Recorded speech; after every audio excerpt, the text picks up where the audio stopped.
Welcome again. पिछली video में हमने विजयनगर एम्पायर तक कवर किया था। आज हम मुग़ल के बारे में पढ़ेंगे। मुग़ल्स के पूरी जो मुग़ल्स का टाइम पीरियड है उसको कवर करना एक वीडियो में पॉसिबल नहीं है, तो आज मुग़ल्स के कुछ इम्पोर्टेंट रूलर्स तक ही हम सीमित रहेंगे। सबसे पहले नाम आता है बाबर का, जिन्होंने मुग़ल वंश की स्थापना की। एक तरह से मुग़ल वंश इंडिया में मुग़ल वंश का रूल बाबर से स्टार्ट होता है। कौन था बाबर? ये तुर्किक मंगोल रूलर था, एक मिलिट्री स्ट्रैटेजिस्ट था, जिसको कि समरकंद से भगा दिया गया था। जो उज़्बेकिस्तान है वहाँ से इसको भगा दिया गया था, और इसने फिर अपना रास्ता इंडिया की तरफ कर लिया, है ना। Turned his insides to India, turned his sides to India, India की तरफ ये आ गया। ये किसके वंश में था? वंश में से था, तैमूर के वंश में था। बाबर इंडिया में कैसे आया, कैसे ऑलरेडी एस्टेब्लिश रूल था दिल्ली सल्तनत का, उसको कैसे ख़त्म किया। हमने देखा कि लोधी वंश जो था लास्ट 5वां वंश था जिसने इंडिया पे रूल किया, जहाँ दिल्ली पे रूल किया और उसके एडजॉइनिंग एरियाज़ में एम्पायर अपना एस्टेब्लिश किया था। उसको पानीपत की पहली लड़ाई में 1526 में हुई, उसमें बाबर ने इब्राहिम लोदी को हरा दिया। 1526 में जो लड़ाई हुई, इसी लड़ाई को फर्स्ट बैटल ऑफ पानीपत भी कहा जाता है। और ये लड़ाई बाबर ने किसके दम पे लड़ी? गन पाउडर का यूज़ करके, फील्ड आर्टिलरी का यूज़ करके, मैच लॉक गन्स का यूज़ करके। इस इमेज में भी हम देख पा रहे हैं, ये इमेज आपको क्या दिखा रही है, ये कि भाई यहाँ पे जो ये आर्टिलरी वगैरह है, गन पाउडर वगैरह बहुत ज़्यादा यूज़ हो रहा है, ठीक है। Which had recently been introduced in warfare in India, which had recently been introduced in warfare in India, है ना। युद्ध को लड़ने के लिए इसका बहुत ही रिसेंटली यूज़ हुआ था ये उस समय, है ना। किसी के पास ये टेक्निक थी नहीं, तभी बाबर ने इब्राहिम लोदी को हरा दिया।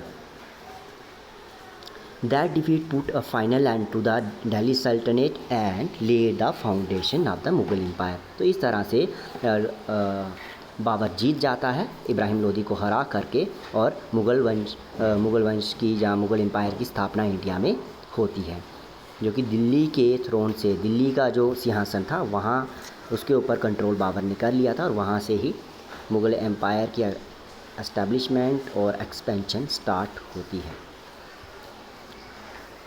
अब हम एक बाबर नामा के बारे में भी पढ़ेंगे, और ऑटोबायोग्राफी है एक तरह से बाबर की, जिसको बाबर नामा कहते हैं।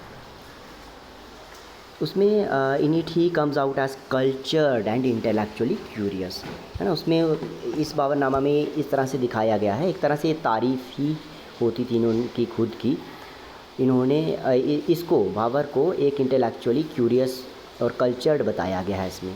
वो जो कि आर्किटेक्चर की बहुत ज़्यादा अप्रिसिएशन करता था, पोइट्री की, एनिमल्स की, वर्ड्स की, है ना, जहाँ फ्लोरा की, ट्रीज़, फ्रूट ट्रीज़ वगैरह, इनकी बहुत अप्रिसिएशन करता था, और इनको, इनके एक्सपेंशन, जहाँ इनके लिए इसने काम भी किया, ऐसा माना जाता है।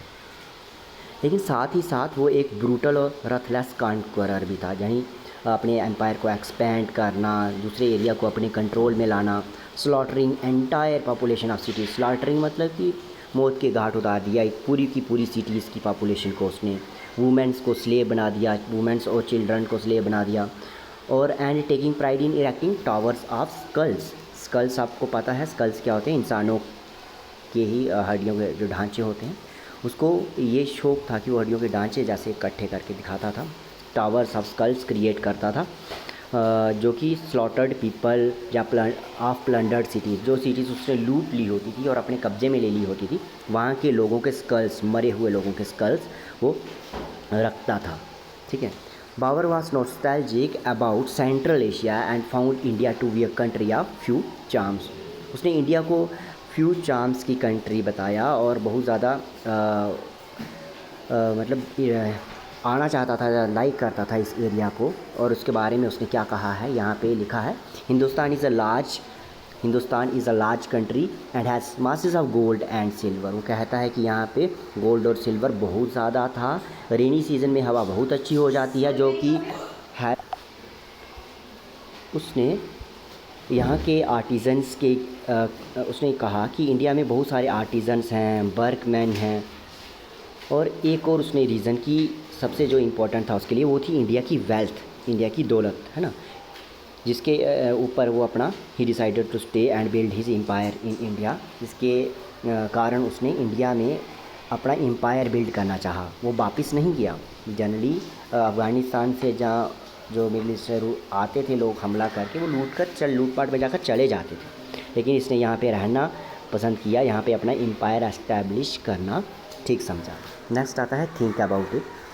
अब यहाँ पे what strikes you in Babar's impressions of India, discuss in groups. आपको ग्रुप्स में डिस्कस करना है कि बाबर को क्यों लगा कि उसको इंडिया में ही अपना एम्पायर एस्टैब्लिश करना चाहिए, और इंडिया के बारे में उसकी क्या सोच थी। वो उसकी जो ऊपर पैराग्राफ है वो सोच उसकी लिखी गई है, ये आपको डिस्कस करना है। देन हम अगले पैराग्राफ पे चलते हैं। आफ्टर बाबर्स डेथ, बाबर की डेथ होती है 1530 में। 1526 में वो लड़ाई लड़ता है इब्राहिम लोदी के साथ, दिल्ली सल्तनत का अंत होता है और मुग़ल रूल का शुरुआत होती है। लेकिन 4 साल बाद ही इसकी डेथ हो जाती है। इसका बेटा हुमायूं, वो इतने बड़े एम्पायर को कंट्रोल करने की कोशिश करता है, लेकिन ऐसा वो नहीं कर पाता, और इसी बात का फ़ायदा उठाता है शेर शाह सूरी, जो कि एक पावरफुल अफ़गान लीडर था। वो अपना सूर एम्पायर को एस्टैब्लिश करता है नॉर्थ इंडिया के पार्ट्स में, और बहुत सारे रिफॉर्म सुधार भी लाता है। लेकिन ये इसका एम्पायर जो था, रूल था शेर शाह सूरी का, ये थोड़े समय के लिए ही रहा, और हुमायूं ने सोन रिकॉन्क्वर दोबारा से जीत लिया, जो लॉस्ट ग्राउंड, यानी जो उसने अपना एरिया एम्पायर हारा था वो उसने फिर से दोबारा जीत लिया।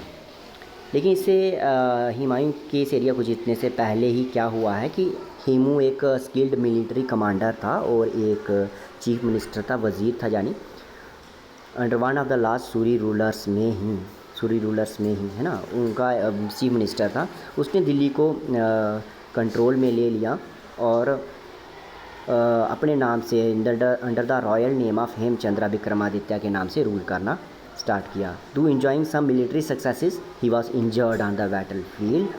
उसको कामयाबी तो मिली, मिलिट्री सक्सेसेस तो मिली, लेकिन वो अंत में घायल हो गया। सेकंड बैटल ऑफ पानीपत में वो उसको बाबर के ग्रैंडसन अकबर के सामने पेश किया गया। हेमू को कैप्चर कर दिया गया, पकड़ लिया गया और अकबर के सामने लाया गया, और अकबर ने उसका सर कलम कर दिया, बीहेडेड कर दिया, यानी सर काट दिया। Akbar soon reclaimed Delhi for the Mughals. इस तरह से अकबर ने फिर से दिल्ली के ऊपर मुगल्स का कंट्रोल एस्टैब्लिश कर लिया। अब डिटेल में अकबर के बारे में हम देखेंगे। अकबर बहुत ही इन्फ्लुएंशियल रूलर, ब्रूटल रूलर भी रहा, लेकिन साथ में इसने पीस को भी एस्टैब्लिश किया। 13 साल की उम्र में इसके पिता हुमायूं की डेथ हो जाती है। पूरा एंटायर सब कॉन्टिनेंट जो कि मुग़ल के कंट्रोल में था, है ना, इसका रीजन जो है अकबर का रीजन है। ये blend of brutality and tolerance का मिश्रण माना जाता है, शेप्ड बाय एम्बिशन एंड स्ट्रैटी, कि एक एम्बिशन रहेगी कि हम अपने रीजन को एक्सपेंड करते ही जाना है और उसके लिए स्ट्रैटजीज भी बनानी है। अर्ली कॉन्क्वेस्ट में following many of his predecessors, मतलब इसने अपने जो प्रीडिसेसर्स थे, जो पिछले रूलर्स थे मुग़ल वंश के, उनको फॉलो किया और इसने कोई दया नहीं दिखाई। चित्तौड़ का जो किला था, चित्तौड़ के किला जो कि राजस्थान में है, उसको इसने 5 महीने तक बिसीज करने की कोशिश की। राजपूत सोल्जर्स से इसको बहुत ही कट्टर एक रेजिस्टेंस मिला, लेकिन फिर भी इसने नहीं छोड़ा। बहुत सारी जान माल की हानि हुई। मुग़ल आर्मी फाइनली इस फोर्ट को कंट्रोल करती है। इसमें बहुत सारी वुमेन्स थी जिन्होंने जोहार कर दिया, है ना, जोहार, इस पर आपने काफ़ी मूवीज़ भी देखी होंगी, ठीक है ना। उन्होंने मरना सही समझा रादर कि इनके कंट्रोल में आना।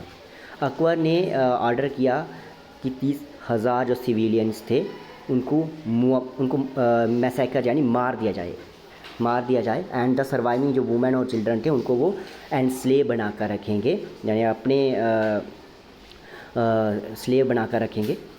अकबर उस समय सिर्फ 25 साल का था। उसने एक दुनिया को मैसेज दिया कि we have succeeded in occupying number of forts and towns belonging to infidels. Infidels का मीनिंग हमने पहले भी पढ़ा था, जिसको काफिर बोलते थे। उसने कहा कि हमने काफिरों से ये फोर्ट, ये टाउन जो है छीन लिया है, हमने कामयाबी पा ली है और हमने यहाँ पे इस्लाम को एस्टेब्लिश कर लिया है।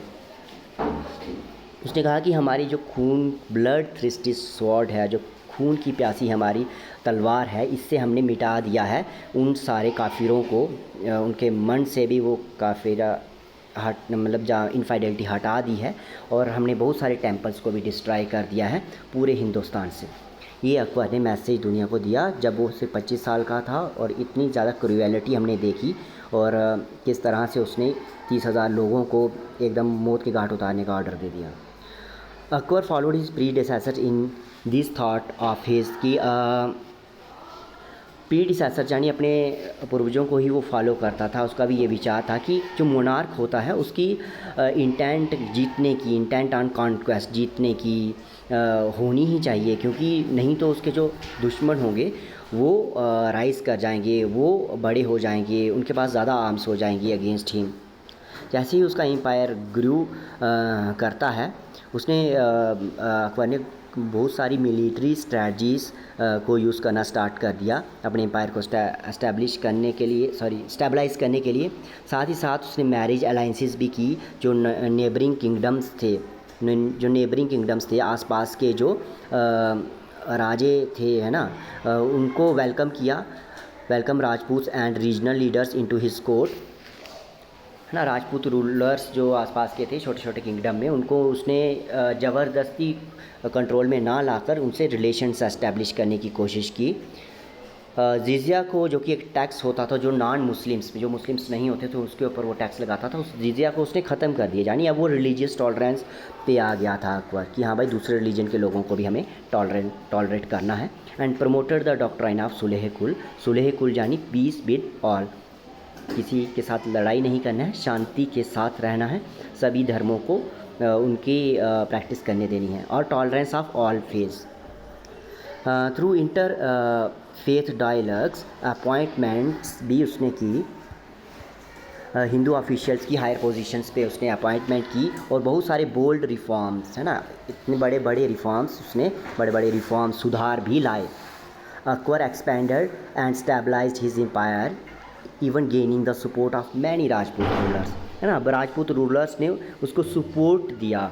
पहले तो रेजिस्ट करते थे, उसने ज़बरदस्ती चित्तौड़ का किला जीता था, लेकिन उसमें कितनी जानें गई, तो उससे उसको ये भी उसको समझ तो आया था, ठीक है ना।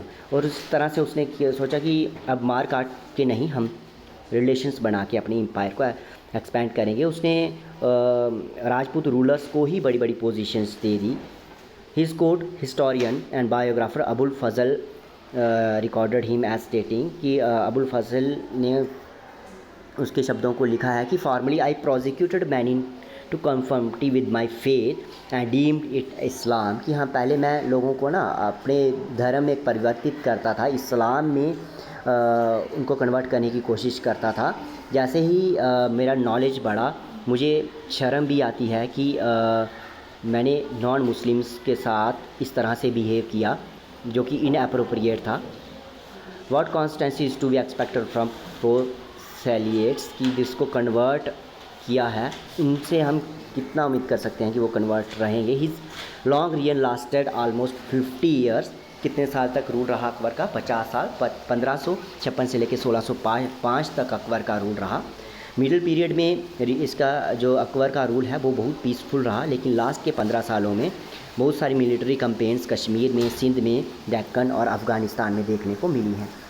हमारा पीछे कुछ पिक्चर्स और मैप छूटा हुआ है, उसको एक बार हम फिर से रिविज़िट करते हैं। यहाँ पे एक पैराग्राफ है, व्हाट इज़ जोहार। जोहार क्या होता है? वैन इन्वेडिंग तुर्की और मंगोल जब आर्मीज टेरिटरी को कंट्रोल कर रही थी, उन्होंने वुमेन को स्लेव बना दिया, कंट्रोल मतलब महल के अंदर थी वो, कंट्रोल कर लिया उन्होंने, अब्यूज़ किया उनको। There are historical examples of Rajput women jumping into mass fires to avoid being captured and enslaved. जो राजपूत वुमेन थी उन्होंने आग में जल जाना सही समझा कि रैदर कि उनको कोई छुए जहाँ उनको कोई स्लेव बना कर रखे अपना। ये जोहार जो है एक हीरोइक एक्ट है फाइनल रेजिस्टेंस का, कि भाई हमारा जो आत्म सम्मान है वो हमारे लिए सबसे पहले है, अपना ऑनर को बचा कर रखना सबसे पहले है, और उसके लिए हमें भले ही जल जाना पड़े, हम जल जाएंगे। Thus when Akbar finally broke into the Chittorgarh fort, hundreds of Rajput women led by their queens and noblemen committed जोहार। अकबर को लगा कि भाई उसने तो सबको कंट्रोल कर लिया है, अब जीत लिया है फोर्ट को, महल। वो अंदर जाता है, अंदर देखता है कि सारी मैक्सिमम वुमेंस जो थी उन्होंने जोहार कर लिया है, सारी वुमेंस ने अपने आप को आग में जला लिया है। ये था जोहार। फिर उसके बाद यहाँ पे हम मैप में देखते हैं बहुत सारे एरियाज़, पठान ट्राइब्स, मुल्तान कहाँ है, लाहौर कहाँ है, दिल्ली कहाँ है, जिनके ऊपर इन्होंने कंट्रोल किया है ना। शुरू में सबसे पहले दिल्ली में ही कंट्रोल करते थे। फिर मेवाड़ के रूलर्स कहाँ थे, जयपुर कहाँ पे है, ये सारी जगहों का यहाँ पे बताया गया है। और मुग़ल एम्पायर अंडर अकबर 1605 में हम ये देखते हैं, जहाँ पे यहाँ पे हॉरिजॉन्टल लाइंस हैं, ये मुग़ल का रूल वाला एरिया है। औरंगजेब के एक्सपेंशन में किस तरह से एरिया बढ़ा है। फिर राजपूत टेरिटरीज कौन सी हैं, है ना, जो ऑरेंज में ये राजपूत की टेरिटरीज हैं, जिसमें मेवाड़ और जयपुर आ रहा है और गुवाहाटी आ रहा है। फिर उसके बाद अहोम किंगडम है, कहाँ पे है, सॉरी अहोम किंगडम यहाँ पे है, असम में। फिर उसके बाद है सिख एम्पायर, जो हम देख सकते हैं कि कहाँ पे है, बिल्कुल नॉर्थ वाली साइड पे है ना, नॉर्थ वाली साइड, ये वाला एरिया जो दिख रहा है हमें, ठीक है ना। ये मैप भी हमने देख लिया, इसमें आपको आप अच्छे से देख सकते हैं कौन सा एरिया कहाँ पे है। बीजेपुर कहाँ पर है, कांचीपुरम, गोलकोंडा, मछलीपट्टनम, मुंबई, कटक, सूरत, ढाका। कुछ नाम तो ऐसे हैं जो हम आज भी सुनते हैं, लेकिन कुछ हैं जो कम ही अभी पुराने उनके नाम चेंज हो चुके हैं। मतलब यहाँ तक हम पढ़ चुके हैं, ये वाला पैराग्राफ हमने कर लिया है। ये पिक्चर है अकबर के कोर्ट की, यहाँ पे कुछ बाहर के लोग आए हुए हैं। कौन आया हुआ है, जीसूइट्स लोग, जो कि ब्लैक ड्रेस में यहाँ पे दिख रहे हैं। ये बाहर से लोग आ रहे हैं और इनसे बात हो रही है, जो स्कॉलर्स तो आए हैं, इनसे इनके साथ बात हो रही है इस पिक्चर में। नेक्स्ट आता है think about it. But do you think Akbar implied different strategies to expand his empire while the earlier rulers of Delhi relied mostly on military might? तो अकबर की स्ट्रैटेजीज़ किस तरह से डिफरेंट थी दिल्ली सल्तनत के राजाओं के कंपैरिजन में। उसने मिलिट्री माइट ना दिखाकर और भी जैसे रिलेशंस एस्टैब्लिश करना, अच्छी पोजीशंस राजपूत रूलर्स को दे देना, अलग अलग तरीके अपनाए अपनी एम्पायर को एक्सपैंड करने के लिए। जबकि जो दिल्ली सल्तनत के राजा थे वो सिर्फ मिलिट्री माइट पे डिपेंड रहते थे। तो ये आप सोच सकते हो और इसके बारे में कुछ शब्द लिख सकते हो। Now let's explore, compare the maps. यहाँ पे मैप 2.3, 2.12 एंड 2.16 को कंपेयर करेंगे। What differences do you notice, what is the reshaping that has occurred. तो यहाँ पे हम देखने को मिल रहा है कि भाई किस तरह से रीशेप हुआ है। विजयनगर एम्पायर कहाँ पे था, दिल्ली सल्तनत का रूल कहाँ कहाँ पे था। और ये आपको इमेज जो दिख रही है, ये 5 स्टोरी पंच महल है जो फतेहपुर सिकरी में है। ये city build by Akbar near present day Agra, ये आगरा में है। और अकबर के टाइम पीरियड में बहुत सारी ऐसी बिल्डिंग्स बनी हैं। अकबर बिल्कुल अनपढ़ था, इलिटरेट था। इस पैराग्राफ पे हम अकबर बीइंग इलिटरेट, अनपढ़ था, लेकिन फिर भी उसको अलग अलग टेक्स्ट को पढ़ना, पर्शियन को पढ़ना और उसको कन्वर्ट करना इंडियन टेक्स्ट को, उसमें काफ़ी उसको इंटरेस्ट था। उसको इंडियन क्लासिकल इंडियन थॉट में भी बहुत ज़्यादा इंटरेस्ट था और इसके लिए उसने अलग अलग कोर्ट से स्कॉलर्स को वो इनवाइट करता था। उसने एक हाउस ऑफ ट्रांसलेशन भी फतेहपुर सिकरी में एस्टैब्लिश किया था, जहाँ पे संस्कृत टेक्स्ट थे जो उनको पर्शियन में, जो संस्कृत में लिखी हुई किताबें थी उनको पर्शियन में ट्रांसलेट किया जाता था, जिसमें कि महाभारता भी है, जिसको उन्होंने राजम नामा कहा है पर्शियन में, जहाँ बुक ऑफ वार कहा है। रामायणा में 176 ब्यूटीफुल मिनिएचर पेंटिंग्स हैं। भगवद गीता और पंचतंत्रा को इन्होंने पर्शियन में ट्रांसलेट करवाया है अकबर ने। तो इससे पता चलता है कि उसको लिटरेचर में भी कितना ज़्यादा इंटरेस्ट था। फिर देन उसके बाद नेक्स्ट पैराग्राफ देख रहे हैं हम। अकबर का जो बेटा था जहांगीर, वो भी आर्ट का बहुत प्रेमी था, आर्ट से बहुत लगाव था उसको, आर्ट और आर्किटेक्चर से। और उसने भी अपने एम्पायर को बहुत ज़्यादा एक्सपेंड किया, डेक्कन तक एक्सपेंड किया। फिर देन आता है शाहजहाँ, जिसने बहुत सारे रिबेलेंस किए और उसको याद किया जाता है as the builder of Taj Mahal at Agra. Agra में ताजमहल बनाया उसने, जिसको कि आज भी ग्रेट आर्किटेक्चरल मार्बल्स में कंसीडर किया जाता है, दुनिया के great architectural marbles of the world में स्थान दिया जाता है। इस पीरियड ये जो शाहजहाँ का पीरियड है, form the peak of an immense flowering of art and architecture, इसमें बहुत ज़्यादा एक्सपैंड होता हुआ देखने को मिला है, जिसमें बिल्डिंग्स हैं, हुमायूं का टॉम्ब हो गया दिल्ली में, रेड फोर्ट हो गया दिल्ली में और आगरा में। ये जहाँ साथ में other classical arts and music of India also flourish during this period as also remarkable works of calligraphy का और मिनिएचर पेंटिंग का भी ये काल माना जाता है। यहाँ पे एक मिनिएचर पेंटिंग देखने को मिल रही है। यहाँ पे पर्शियन ट्रांसलेशन, इसका पर्शियन ट्रांसलेशन किया गया है। और इससे इस एपिसोड में क्या दिखाया इस पिक्चर में कि कैसे भगवान जो राम हैं वो कैसे एक गोल्डन डियर का शिकार कर रहे हैं। नेक्स्ट हम अगली वीडियो में औरंगज़ेब के बारे में पढ़ेंगे। Thank you for watching.